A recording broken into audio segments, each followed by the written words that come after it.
Hey everybody, how you doing? Tekking and Barry back again.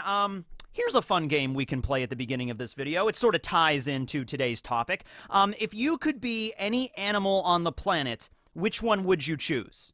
Now, when I say that, I'm not talking about calm down, furries, okay? Calm down. It's just like, it's our time to finally shine. Hashtag not a furry. But, like, no, I'm not talking about, like, anamorph kind of thing. Like, you can maintain your human persona, but then, like, transform into an animal or have, like, a hybrid form, like the Zoans work in One Piece. I'm talking more of, like, reincarnation. Like, you can choose one animal on this planet, and then when you die, you come back as that animal. Something like that. That was actually something, I don't know if that's normal, but that was something that my mom actually brought up a few times when I was a kid growing up. She'd be like, if you could choose to be any animal, which one would you want to be? You know? And I usually would cheat and say, like, I want to be a Tyrannosaurus Rex or something like that. And because I was a big fan of, like, Land Before Time growing up or something. I want to be a Triceratops. And be like, well, no, something that's, like, not extinct. And I'd be like, all right. I usually went with a bird because I thought it would always be really cool to fly, you know, like an eagle or something, or a penguin. Okay, bad example because penguins cannot fly, but they can swim really well. And it's actually probably smart to pick an animal, like if you can actively choose while you're still a human to pick an animal to come back as later. Probably best to pick an animal that is like in some isolated part of the world, because the animal will be thriving there just fine. Penguins do just fine down in Antarctica, right?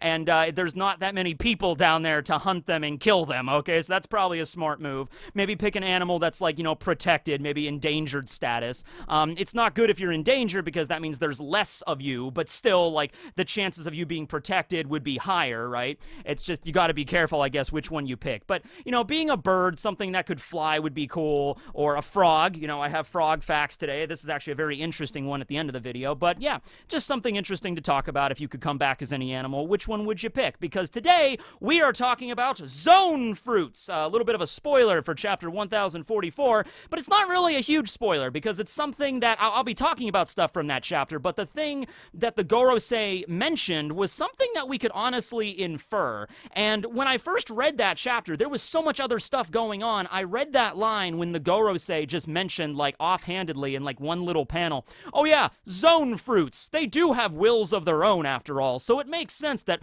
one could avoid us for 800 years. I was just like, what? You're just throwing that out there? But then I stopped and thought about it for a little bit, and I'm like, wait a second, this has been strongly implied, if not outright just confirmed, well, definitely now, in the One Piece story for years. And look no further than the whole objects eating devil fruit sort of situation. Like Spondum's sword, Funkfried, okay? It wasn't an elephant that ate the sword fruit, it was a sword that ate the Zozo no Mi elephant fruit, okay? And so the sword became an elephant, and the elephant is a straight-up elephant, okay? It's all the same qualities of an elephant. It's not like, you know, I am sword elephant.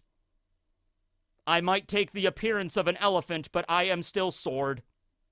I do not think, for I am a sword. You know, it's nothing like that. It's an elephant. It has to eat. It can be intimidated. Like, remember when Frankie, you know, Funkfried was charging at Frankie on the Bridge of Hesitation? Frankie just pulled out his weapons right or weapons left or whatever, giant cannon, right in Funkfried's face, and just like, calm down now! And Funkfried's like, shit, man, I don't want to die. Just like backing up. It's like, okay, I'm sorry. And Frankie's like, yeah, good elephant, okay? Because right there, the elephant showed sentience, autonomy, fear. It's like, I don't want to die, you know, protection and care for its own well-being, you know? It's an elephant. It's a straight-up elephant. Then we also had Lasso, who was Mr. Four and Miss Merry Christmas's pet dog. That was a gun that ate the dog fruit. And so we've seen a few other examples of this throughout the story. So, yeah, it's clear that, you know, these objects eating these fruits become the actual animals that the fruit is based off of, right? So we could already infer that there was a will or something else going on here. Like, actual animal spirits are, like, dwelling inside the zones. And the Gorosei just went on to confirm that. Now, in the context that they were talking about, it was Luffy's devil fruit, okay? Not the Gamu Gamu no Mi, or rather the true name of the fruit, the Hito Mohito no Mi human fruit model Nika, the sun god, okay? And so, of course, that was talking about how the government has wanted to get their hands on that fruit for like 800 years. Every era, every generation of the Gorosei tried to get their hands on it, but it seemed to always slip away every single time. And the other member of the Gorosei was like, yeah, well, they do have wills of their own, so I guess it's possible that the will of that devil fruit, of that mythical zone, and it's not just a regular animal, we're talking about a deity at this point, right? Apparently that this fruit embodies. And that's an issue in and of itself, so let's just talk about that right out of the gate here. Is this a straight up god? Because some people are like, you know, no, Luffy does not actually have the powers of a god. But then it's like, well, I don't think anyone would argue that, like, when it comes to regular zones, like, I have all the zones just pulled up right here, just for reference. Like, let's just take a random one. Let's look at Jabra. Okay, Jabra ate the dog fruit model wolf. It's pretty clear to me that, you know, Jabra's fruit has the literal essence of a wolf inside of it, right? Just like a lot of other zones do. So if we're going along with that, maybe there was like an actual wolf at some point back during the Void Century, maybe when devil fruits were created. It's possible they might have been just created during the Void Century, right? I mentioned this during the review. I had sort of like a weird theory involving the Noah, the giant ark that's down in Fishman Island. You know, I was trying to go to bed one night and I was trying to make sense out of all this, and I'm just like, wait a second. You know, the whole biblical story involving Noah's Ark is that it was an ark that had 2 of every animal on it in order to survive this flood. Now, obviously, Oda's probably going to change that around a bit and creative license and everything. And I think the whole function of the Noah is going to be to evacuate all of Fishman Island to the surface when Fishman Island is inevitably destroyed at some point involving Luffy. So that'll probably be the main function of it. We can assume Joy Boy built the ark, but then I started to think, well, wait a second, let's say Joy Boy did build it. He probably didn't build it by himself. Maybe he had a lot of help to build it. Maybe Joy Boy, I don't know, and all the animals of the world came together to build the Noah because they know that they would need it. They needed it apparently back then, and the promise couldn't be, you know, carried out. And so now the Sea Kings of the world and everything are hoping the promise will eventually be carried out now. So I feel like the Noah did serve a function back then. They could not utilize it for whatever reason back then because the promise fell through, okay? So now it remains still awaiting to be utilized. Okay, and it will be utilized in the actual present story, right? So I don't know, maybe Joy Boy and all the animals of the world came together and built the Noah, and then afterwards they were all turned into zone fruits, the original zone fruits. So I don't know, there was a bison and a jackal and a giraffe and snakes and an elephant and a dog, multiple kinds of dogs. There was a horse, and everybody came together, and then there's like, okay, now you are all devil fruits. And then, boom, they all became the original zone fruits. And, you know, they pass down throughout the generations, but it's the same animal spirit every single time. Every single time they've been reincarnated, same animal spirit embodying these devil fruits, all right? Also, it's important to mention, when the Gorosei said this, they specifically mentioned zone fruits only. So they didn't say anything. They didn't say, like, devil fruits in general have a will of their own. They said zones have a will of their own. So I guess that excludes Paramecia and Logia, which is also funny in its own right, because for a long time now, I mean, I guess it depends on the Paramecia fruit you get, but, you know, on average, I think most people would put zones as, like, the weakest category of devil fruit, once again, on average, right? Logias are usually at the top because it gives you the power of a raw element, fire, electricity, magma, you know, that cool stuff, right? Paramecia, yeah, that's definitely more of a grab bag, definitely more of a mystery box of what you're going to get. You could get something that could destroy the world, potentially, like Whitebeard's Gura Gura, or you know, jacket fruit, because we all go back to the jacket fruit, right? So, you know, but then when it comes to zones, it's sort of like understood of what you're going to get. You know, most of the time it's just an ordinary animal, you know, like Dalton is a bison, you know, he gets the full bison form, he gets the hybrid bison form. Typically it's going to give you a boost to strength. It depends on the animal, really. If your animal was more adept at running, then you'll, you know, increase in probably stamina and running speed. Some animals can fly, you know, stuff like that, and animals have certain aspects attacks that, you could take advantage of in battle, definitely. But overall, they were probably mostly considered like the weakest in that category, right? But then, of course, you get the ancient zones that were introduced later that turn into extinct creatures, from like the Jurassic era, like giant spiders and things. Well, actually, the Rosamagalia gravagelli that Black Maria transforms into, that was actually from the Triassic period. And I believe, in fact, I'm pretty sure, just looking at all the ancient zones right here, yeah, the Rosamagalia gravagelli is the most ancient out of all of the ancient zones from the Triassic period. Most of the dinosaurs, like the Allosaurus and the Pachycephalosaurus, Triceratops, those didn't start popping up until into the Jurassic and mostly the Cretaceous era. And then I think the most recent ones are Who's Who's saber-toothed cats and Jack's mammoth. I think the saber-toothed cat was around longer. I know that there were some mammoths that were still living on this planet about 5,000 years ago, and I think the saber-toothed cat was still around for a little bit longer than that. So I think that's the most recent one. But whatever, that's not neither here nor there, or who's or who. But, that's the idea with the ancient zones. Then we get to the mythical ones, which are mythical creatures that don't exist in our world, but grant the user the animal transformation and also some extra abilities along with that. And also, I just want to mention, yeah, it is a little strange that this category, mythical zone, that was mentioned during Marineford by Kizaru as the most rare out of all devil fruits. Not even the most rare out of zone categories, but the most rare out of every devil fruit category, period. Even rarer than the Logia category, mythical zone. And just in this last arc alone, in the Wano arc of One Piece, granted it's the longest arc in the entire story, but just in this last arc alone, we have introduced 1, 2, 3, 4, 5, 6 new mythical zones. Just in this arc alone.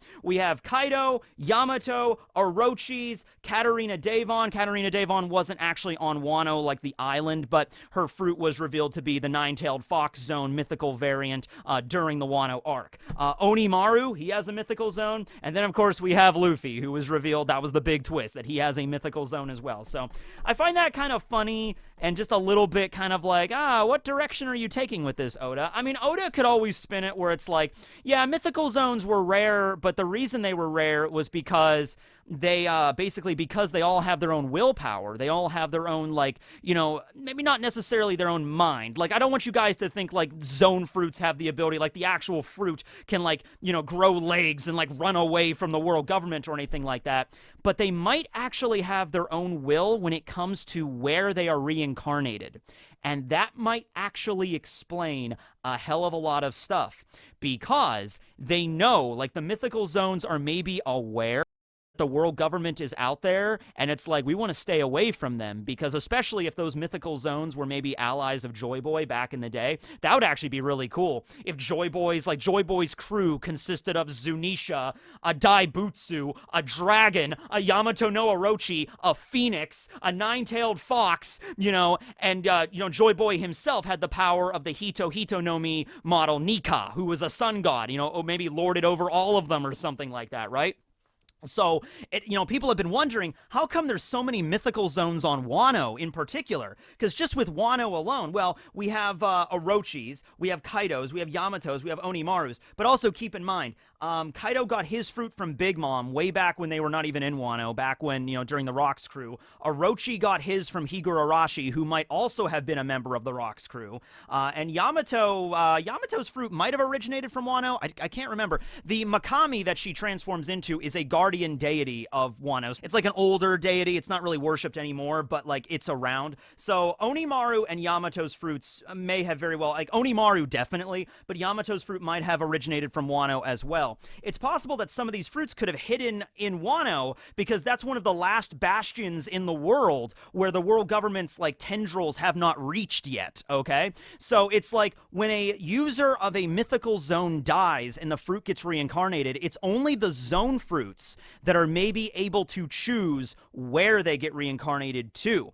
With Paramecia and with Logias, maybe when they, the users die, it just like floats and just goes randomly, just some random fruit on the planet or whatever. But with zones, it's more of like an animal spirit that's like wandering, and it's like it ends up where it ends up or something like that. Here's an idea. This is something that kind of like, I just thought of this. So, remember Smiley? Smiley was the giant slime creature, that had the power of the axolotl fruit. That was Caesar Clown's pet, all right?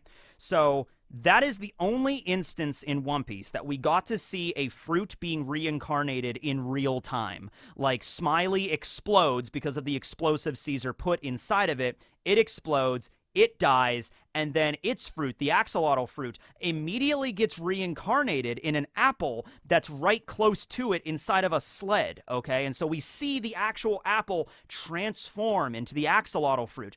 Then it immediately gets covered up by the soot and the ash of the Shinokuni, and then that's it, right? So I used to think that was an example of like, oh, okay, the situation is it's the closest fruit that turns into the next devil fruit, okay?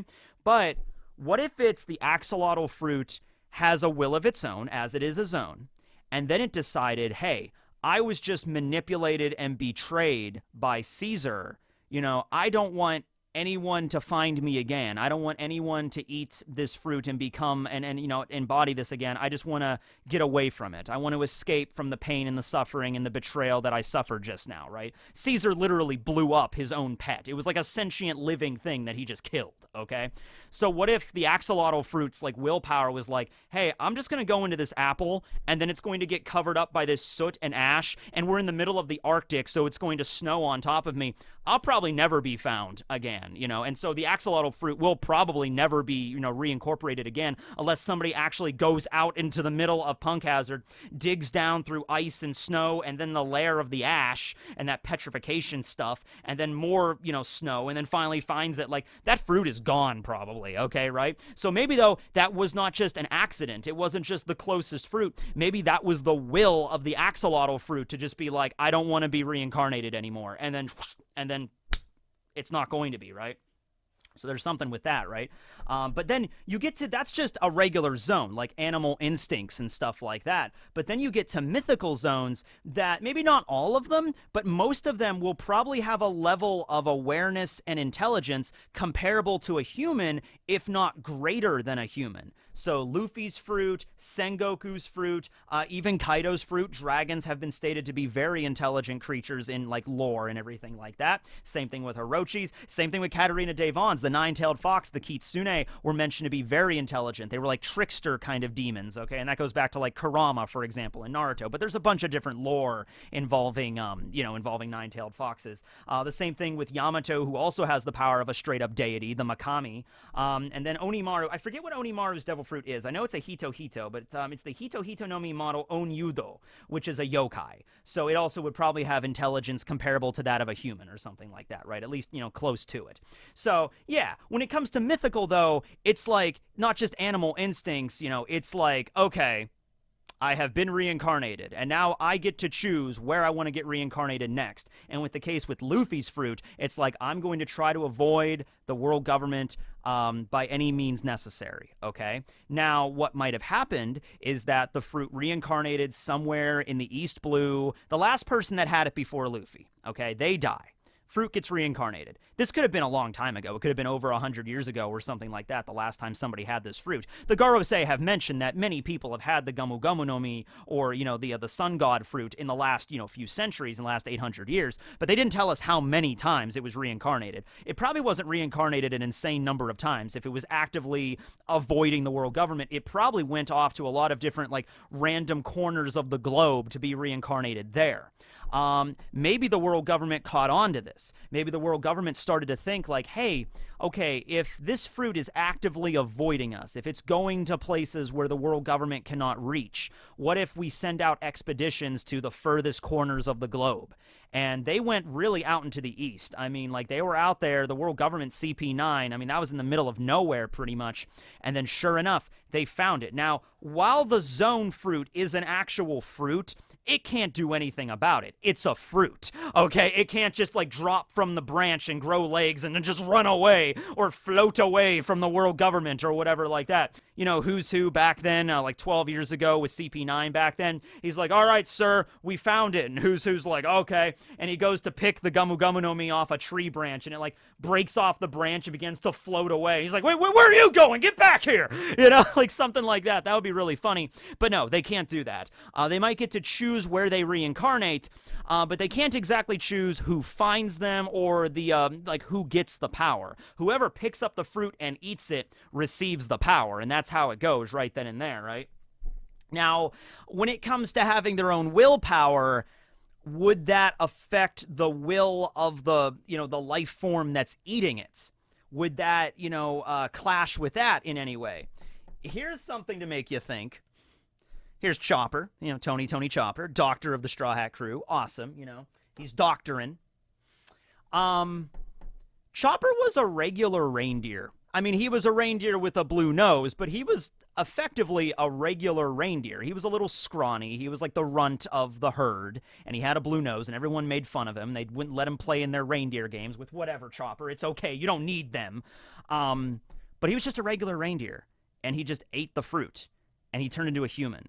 So is the personality we're getting from Chopper, is it his original personality, or is it a personality that was embodied in the devil fruit? If we're going back to the idea that all of the zones might have originated during the time of Joy Boy, they were all allies of Joy Boy or something involving the Noah, I don't know. Maybe the original user of the normal Hito Nomi, not the mythical variants, but Chopper's fruit, just a regular human. Maybe if we see the flashback with Joy Boy, then Joy Boy will have an ally that we'll get to know throughout the story. Like, nobody really special, just somebody there in the background that's, like, helping out Joy Boy and, like, being, like, one of his, you know, maybe not a member of the Will of D, but just somebody to help them out.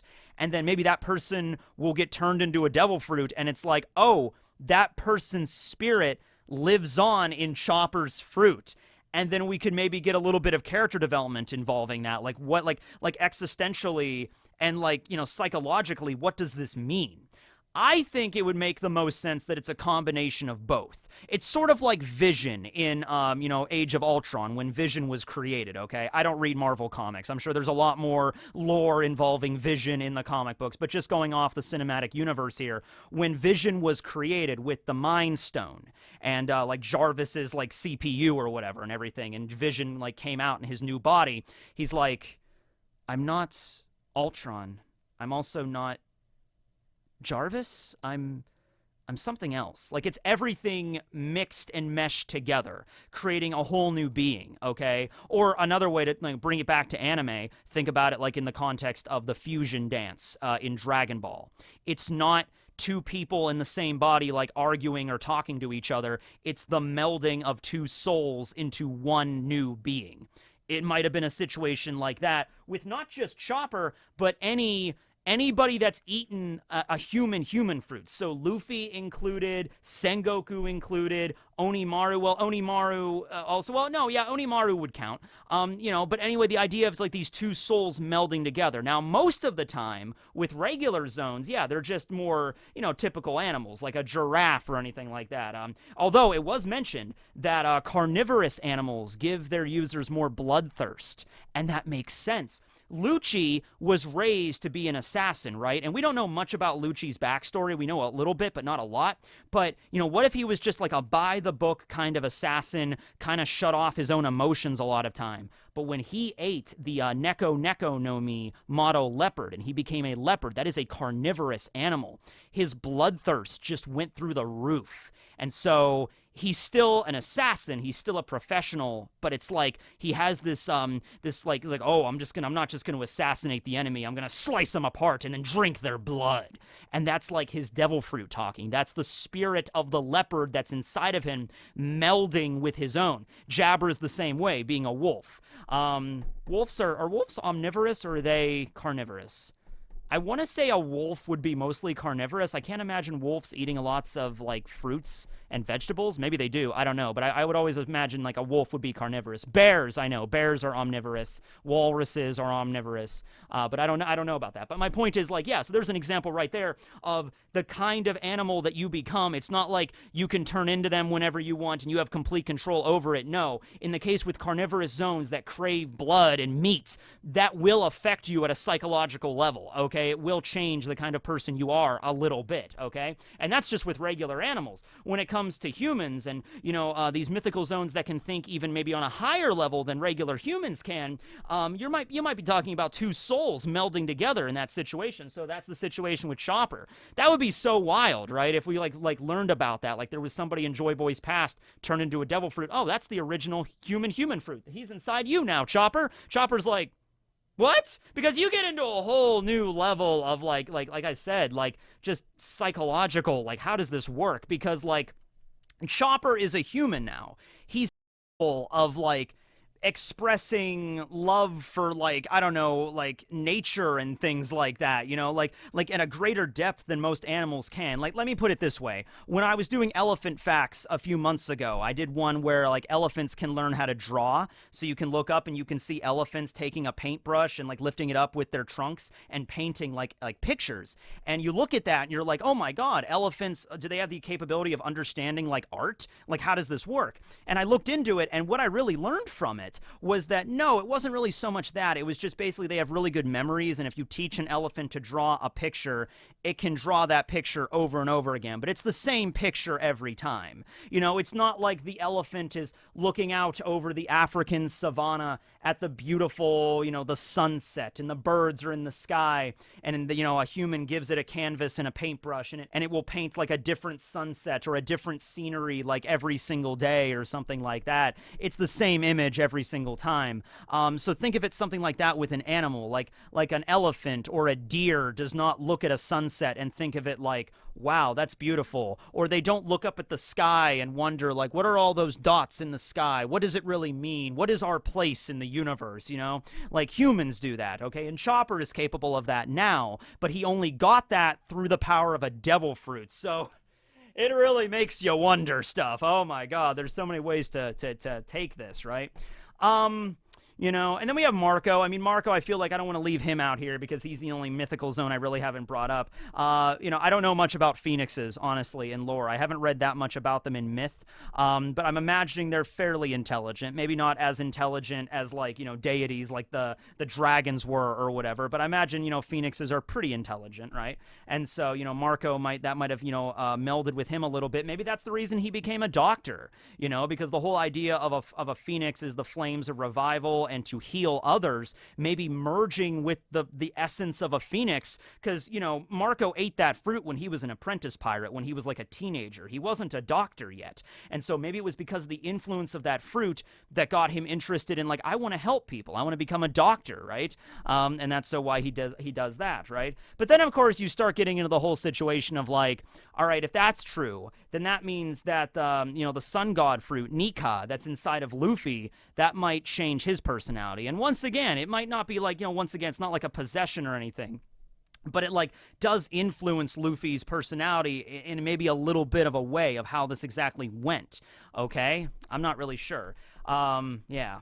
But anyway, yeah, I just wanted to talk a little bit about zones here today, specifically their own will and what that could really mean, and how how a zone could go about avoiding the government as they think that they are. Once again, the Gorosei did not directly say this is 100% what's happening, but it makes sense that it would happen because of their own willpower. So, like I said, I think Oda is really setting up the shot here for us to, I'm doing golf for some reason, like he's really setting up the golf shot here, the tee, for Vegapunk to finally make his appearance and just explain, here's what devil fruits are. I gotta work on my Vegapunk voice. I wonder what my voice is gonna be. I can do like old scientist, like, hey, hello everyone, I'm Vegapunk. I could do like Doc Brown, like Rick kind of situation. Like, it's just like, Luffy, you don't believe it. You know, you're a mythical zone, Luffy. You know, something like that. I don't know. But yeah, he's probably gonna show up soon and just explain all of this. But anyway, thanks for watching the video, everybody. And yeah, let's move right into frog facts. That's right. Tekking.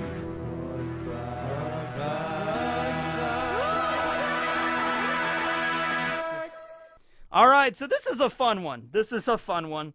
I was searching around, just randomly looking at weird frogs to discuss, and then I found this.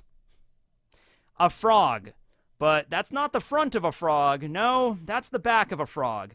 That's a frog's ass, ladies and gentlemen. And this is the Cuyaba dwarf frog that is native to central and southeastern Brazil, as well as Bolivia and Paraguay down there in South America.